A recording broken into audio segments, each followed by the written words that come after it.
সকালের ব্লগটা সাইকেল থেকে শুরু করলাম কেন সেটা ভাবছো তো?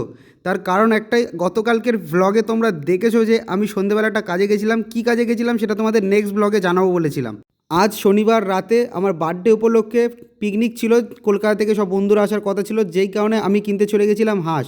তো দুটো হাঁস কিনে নিয়ে চলে এলাম। হাঁস কেনাটা বড় কথা নয়, কথা হচ্ছে এটাকে কেটে রান্না করাটাই হচ্ছে মেন কথা। আর আমাদের মধ্যে রাঁধুনি তো রয়েছে, জানো, আমাদের বৌদি।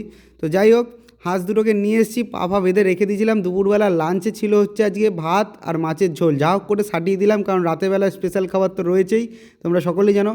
এরপর দুপুরবেলা বোনকে দিয়ে করে নিলাম একটু এক্সারসাইজ। ব্যাকে খুবই ব্যথা করছিল, জিমে গেছিলাম সকালবেলা, যেই কারণে ব্যাকে একটু ব্যথা ছিল। রাতের বেলা সবাই চলে এসছে, দেখতেই পাচ্ছ। এখানে বৌদি সমস্ত কিছু জগৎযন্ত্র করছে, কিন্তু হাঁসটা হচ্ছে আজকে খাওয়ার নয়, হাঁসটা হচ্ছে পরের দিন খাবো, বা রাতের বেলায় কিন্তু কেটে কুটে রাখা হবে। ওকে, তো এখানে কাবাব করা হবে, চিকেন কাবাব। সেই কারণে কাঠকয়লা জ্বালানো হচ্ছিল, অনেক কষ্ট করে বাবা লাস্ট পর্যন্ত জ্বেলেছে।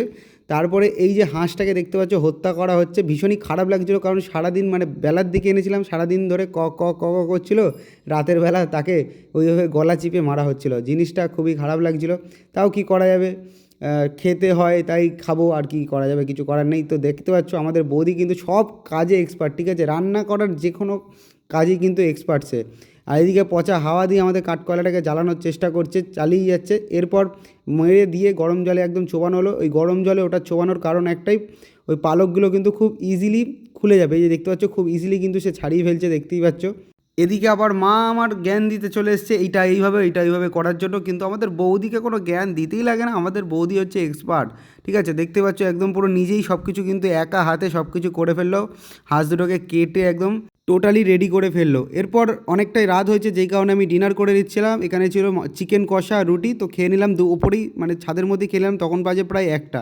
এরপর আমরা রাত 1টার পর কিন্তু চিকেন কাবাব বানানো শুরু করলাম, ঠিক আছে। আর আমাদের মধ্যে চিফ গেস্ট ছিল হচ্ছে আমার বোন, দেখতে পাচ্ছ, ওটাকে উপরে নিয়ে এসেছি, ও খাবে খাবে বলে জেগেই রয়েছে। রাত্রির 1টা 1টা বেজে গেছে, তাতে কিছু, আর ব্যাপক গন্ধ বেরোচ্ছিলো ভাই। আমাদের বৌদি সত্যি সেরা। এরপর একটা টেস্ট করলাম, সে রেস্টুরেন্ট ফেল ভাই, ফেল, হেভি হয়েছিল, হেভি মারাত্মক, সেই লেভেলের হয়েছিল। দেখতেই পাচ্ছ সবাই খুশি, মানে এতক্ষণ ধরে যেটা করার চেষ্টা করছিলাম সাকসেসফুল হয়েছে ফাইনালি, ঠিক আছে।